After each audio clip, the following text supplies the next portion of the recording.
Дүйнөдөгү шаарларда абанын сапатын иликтеген уюмдун билдирүүсүндө 3-4 январда Бишкек абанын булганышы боюнча 1-орунга чыкты. Тагыраагы уюмдун абанын сапаты тууралуу индексинде Бишкектеги аба сапатынын көрсөткүчү 525 экени көрсөтүлгөн. Негизи индекс 300дөн ашса абал өтө кооптуу деп эсептелинет. Мында улам аталган уюм тарабынан башкалардагы абалга кооптуу деген баа берилди. Ал эми бул боюнча Бишкек шаардык мэриясы да комментарий берип, учурда Бишкекте абанын сапатынын көрсөткүчү 400дөн ашкандыгын тастап, бул болсо жарандардын ден соолугуна 10 эсе зыяндуулугун эскертип, буга байланыштуу шаар тургундарын маска кийүүгө чакырууда.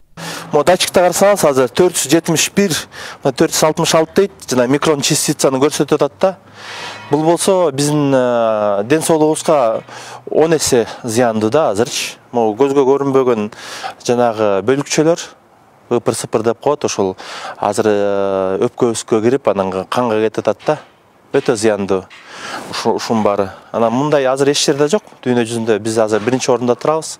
Мынча чаң, мынча жанагындай көзгө көрүнбөгөн частицалар жок да. Өтө зыяндуу. Азыр баарыбыз тең маска кийиш керекпиз. Маска кийбесек бир 2-3 жылда бул ракка алып келет да. Ошондой эле Адил Назаров борборубуз Бишкек карашка оронгону бул кара кеченин сапасыз көмүрүнүн кесепетинен экендиги так аныкталганына токтолду. Анткени ал эгерде бул аба көйгөйү боюнча тезден кандайдыр бир чара көрүлбөсө, анда муну Бишкек шаарынын тургундарына карата каршы кылмыш деп эсептейт. Андыктан Назаров өз сөзүндө белгилеген эң негизги чаралардын бири катары сапасыз көмүрү жагууну токтотуу жыйынтык берет деген үмүттө. Эң негизги бул жерде мына 1 миллион тоннадан ашык көмүр жагылат. Ошонун 760 миң тоннасы кара кеченики. Кара кече негизи Бышалек буруу угелдерге кирет да, жалпысынан. Совет доорунда муну разработка да кылган эмес, анткени радиациясы да бар мунун.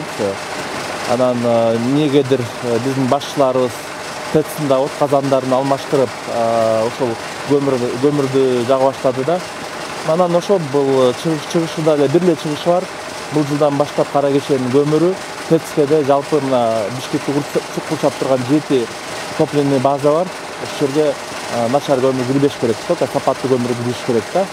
Эгерде бул боюнча иш-чара көрүнбөсө, анда мен ойлойм, Бишкек шаарынын тургундарына каршы бул кылмыш депчи. Анткени мына азыр ашып атпайбы, бүт показательдерден ашып атат. 1,5 миң жана 2,5 микрон частицага чейин жетип атат. Мындай башка жерде жок мындай кир.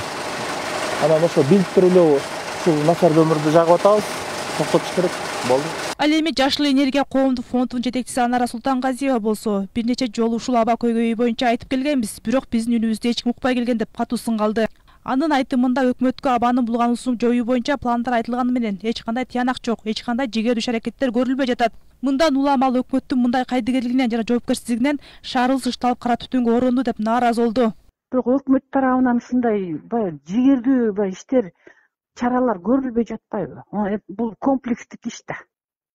Мэрия, ушул гос органдар, өкмөт, жогорку кеңеш, ушул жана компаниялар менен чогуу чаран иш албаса болот эле да. Анан кийин бизди, силерди колдонсо, мисалы үчүн биз коомду, бейөкмөт уюмдарын, массалык маалымат каражаттарын, жана пропагандалоо иши, маалымат таркатуу иштерине, ушундай бул деген чоң чара болуш керек да. Айтып эле жатабыз, өзүбүз деген төбөрөк суроолор өткөзөбүз, эсептеп, чоптоп баарын көрсөтүп беребиз, кездемебиздин баарын кагаз түрүндө жазып, ооз экиде айтабыз, кагаз түрүндө колдоруна беребиз, презентация жасап беребиз, чайын беребиз, мына моуну эле жасагыла биз жардам беребиз, бекер эле дейбиз, оо деп коюп эле кетип калат эле, болду ошол боюнча эле калат.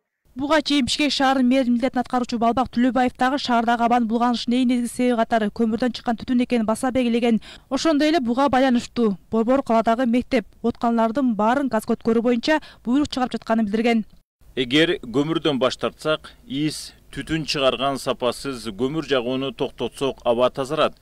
Бизде ыштын экинчи себеби машинадан чыккан түтүн, үчүнчүсү аба. Кышында Бишкектин абасы камалып, сыртка тарап кете албай жатат.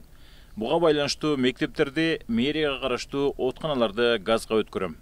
Белгилей кетсек, Бишкек шаары 2 жылдан бери дүйнөдөгү абасы кир шаарлардын сапашында аталып келет. Мындан улам акыркы жылдары калааны каптаган кара түтүн маселеси шаар тургундарын тынчсыздандырып келүүдө.